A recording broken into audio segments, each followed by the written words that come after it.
The gates of the infamous Daehan Technical High School loomed like the entrance to a concrete fortress. Groups of students with bleached hair and scarred faces loitered near the entrance, looking for their next victim.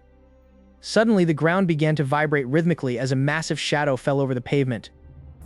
Seon-wuk stepped through the gates, his enormous frame dwarfing everyone in his path. He clutched a small photograph of his mother, remembering his promise to graduate without a single fight. His goal was simple: keep his head down and survive the next 2 years as a normal student. A small, bespectacled boy named Kim Jin-woo accidentally bumped into the giant and fell backward in terror. Instead of a punch, Seon-wuk extended a hand that was nearly the size of the boy's entire torso. He offered a gentle smile that only made the surrounding delinquents more suspicious of his true power. A group of 3 seniors blocked the way, led by a tall punk with a jagged scar on his chin. They demanded a transfer fee while laughing at the oversized uniform Seon-wuk had to custom order. Seon-wuk bowed deeply, trying to apologize for his massive presence and avoid any conflict. As he straightened up, his shoulder accidentally brushed against a locker, denting the metal inward like paper. The sound of screeching metal echoed through the hall, silencing every student in the vicinity. The punks took a step back, realizing that this gentle giant was a walking mountain of muscle. Word of the 2-ton transfer spread through the school like wildfire, reaching the ears of the first-year leader. Inside the cafeteria, the first-year boss, Park Ki-duk, sat on a table while eating a massive steak. Ki-duk scoffed at the rumors, refusing to believe a new student could challenge his reign so easily. Meanwhile, Seon-wuk was struggling to fit into a standard classroom desk, which groaned under his weight. A beautiful blonde girl named Lee Da-hai watched him from across the room with intense curiosity. The peace was broken when the classroom door was kicked open by Ki-duk's underlings. They ordered Seon-wuk to report to the rooftop immediately for a welcome ceremony with the boss. Seon-wuk tried to decline, explaining that he had to stay and finish his math homework. Offended by his lack of fear, the underling tried to slap the notebook out of Seon-wuk's hand. In a blur of motion, Seon-wuk caught the punk's wrist with just 2 fingers, stopping him instantly. The underling let out a pathetic yelp as he felt like his arm was trapped in a hydraulic press. Seon-wuk let go immediately, terrified that he might have accidentally broken a bone. Realizing he couldn't avoid the confrontation anymore, Seon-wuk stood up, the floor creaking under his boots. He followed the trembling underlings toward the rooftop, the most dangerous place in the school. As the rooftop door opened, he saw dozens of students gathered to witness the fall of the newcomer. Park Ki-duk stood in the center, removing his shirt to reveal a muscular physique covered in battle scars. Ki-duk laughed, calling Seon-wuk a fat pig who had no business in a school of real fighters. Seon-wuk simply sighed, his eyes turning cold for the first time since arriving at the school. A robotic voice suddenly announced that the battle target system had been activated for this encounter. The students checked their phones as a notification appeared, marking Seon-wuk as a high-value target. Ki-duk lunged forward, throwing a powerful right hook aimed directly at Seon-wuk's jaw. Seon-wuk didn't even flinch, taking the hit as if it were a gentle breeze. The sound of the punch was like wood hitting a brick wall, leaving Ki-duk's knuckles bruised and aching. Seon-wuk grabbed Ki-duk's shoulder, his grip tightening until the first-year leader fell to his knees. He leaned in close and whispered that he really didn't want to break his promise to his mother. But before he could finish, a loud alarm sounded across the school speakers, signifying a rancor intrusion. A mysterious figure stood on the edge of the rooftop fence, looking down at the 2-ton giant with a wicked grin. The newcomer held a golden badge that shimmered with the rank of the school king. Every student dropped to their knees in respect, leaving only Seon-wuk standing tall against the wind. The king pointed his finger at Seon-wuk and declared that the real hunt was about to begin. The air in the dusty gymnasium turned cold as the king's declaration echoed against the concrete walls. From the shadows of the bleachers, a massive figure known as the Brown Bear slowly rose to his feet. The surrounding students scrambled backward to create a wide, circular arena on the scuffed wooden floor. Park Ki-duk let out a guttural roar that shook the very windows of the building. Seon-wuk simply adjusted his glasses and took a heavy, grounded stance. Ki-duk laughed at the sight of the oversized transfer student who looked more like a scholar than a fighter. Without warning, the Brown Bear lunged forward like a runaway freight train. The floorboards groaned and cracked under the weight of the charging giant. Seon-wuk tracked the movement with eyes that saw through the brute's clumsy momentum. He pivoted his massive frame with a grace that defied his 2-ton weight. Ki-duk's fist slammed into the concrete wall behind where Seon-wuk had just been standing. The entire building shuddered from the force of the missed impact. Seon-wuk whispered a silent apology to his mother for breaking his promise of peace. He declared that he would finish this fight in exactly 3 moves. Enraged by the arrogance, Ki-duk swung a massive horizontal hook intended to decapitate him. Seon-wuk ducked low, utilizing the hidden center of gravity that only a heavyweight master possesses. The first move was a devastating palm strike directly to Ki-duk's solar plexus. All the air left the brown bear's lungs in a single, painful gasp.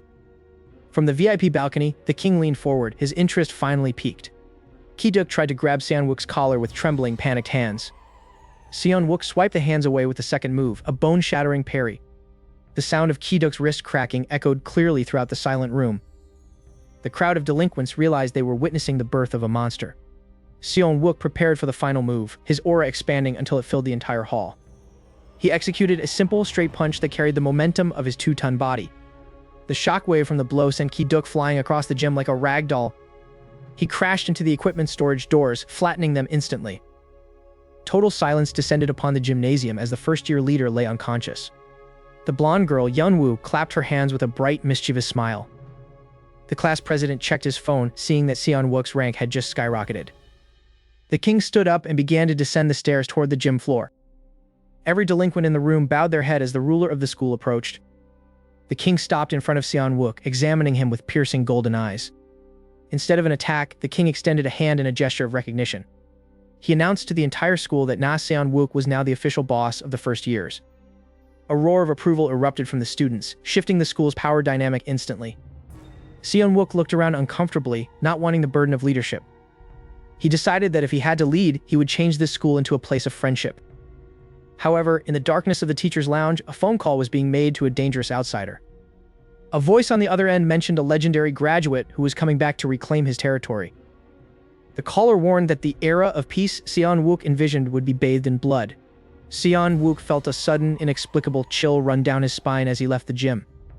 The peace he just won was nothing more than the eye of a much larger storm. The morning sun cast a warm glow over the high school rooftop where Seon-wuk sat quietly eating his lunch. Under his new leadership, the once violent first-year hallways were filled with laughter and friendly greetings. The former bully Park Ki-duk was now seen helping weaker students carry their heavy books up the stairs. Seon-wuk felt a sense of pride knowing he was fulfilling the promise he made to his mother about a peaceful graduation. However, the peaceful atmosphere was shattered when a heavy black motorcycle roared through the main school gates. The rider stepped off the bike and removed his helmet, revealing the scarred face of the legendary Kang Min-ho. Students whispered in terror as they recognized the 94 symbol on his leather jacket. Min-ho shouted for the 2-ton giant to come down and face a real warrior from the Golden Age. Seon-wuk watched from the balcony, his eyes narrowing as he saw Min-ho shove a passing student to the ground. Realizing the peace he built was in jeopardy, the giant student began his heavy descent down the stairs. Each step he took sent a dull vibration through the entire floor of the school building. Seon-wuk walked out into the courtyard, his massive shadow stretching toward the veteran delinquent. Min-ho laughed, claiming that Seon-wuk was just a bloated amateur who didn't know the true meaning of pain. Seon-wuk told the intruder to leave quietly before anyone else got hurt by his reckless behavior. Infuriated by the lack of fear, Min-ho launched forward with a blindingly fast flying kick. The impact rang out like a gunshot, but Seon-wuk didn't even flinch as the kick landed squarely on his chest. Seon-wuk sighed, mentioning that his weight made him impossible to move with such a light attack. Min-ho unleashed a flurry of punches, each one striking with the precision of a professional fighter. Despite the barrage, Seon-wuk only stepped back once, his foot cracking the pavement beneath him. Min-ho noticed the dragon tattoo peeking out from under Seon-wuk's sleeve and froze in absolute shock. He realized he wasn't fighting a student, but the legendary king of the capital who disappeared years ago. Seon-wuk admitted that he had tried to bury his past to live a normal life for his mother's sake. He told Min-ho that since the secret was out, he would have to finish this quickly and decisively. Seon-wuk shifted his stance, and the wind itself seemed to surge around his massive frame. With a single forward lunge, Seon-wuk closed the distance and delivered a palm strike to Min-ho's chest. The force of the blow sent the veteran delinquent flying across the courtyard like a rag doll. Min-ho crashed into his own motorcycle, smashing the heavy machine into a heap of twisted metal. Total silence fell over the school as everyone watched the legendary graduate struggle to stand up. Min-ho looked up at the giant, finally understanding that true strength didn't need to be loud or cruel. Seon-wuk reached out a massive hand and helped the defeated man to his feet. He whispered that the era of the 94 promotion was over and that it was time to build something better. Min-ho bowed deeply to the new king and promised never to set foot on the school grounds again. The students burst into cheers, realizing that their leader was more powerful than they ever imagined. The school principal watched from his office, deciding to officially end the battle target system once and for all. Seon-wuk returned to his classroom, where his friends were waiting with a giant celebratory cake.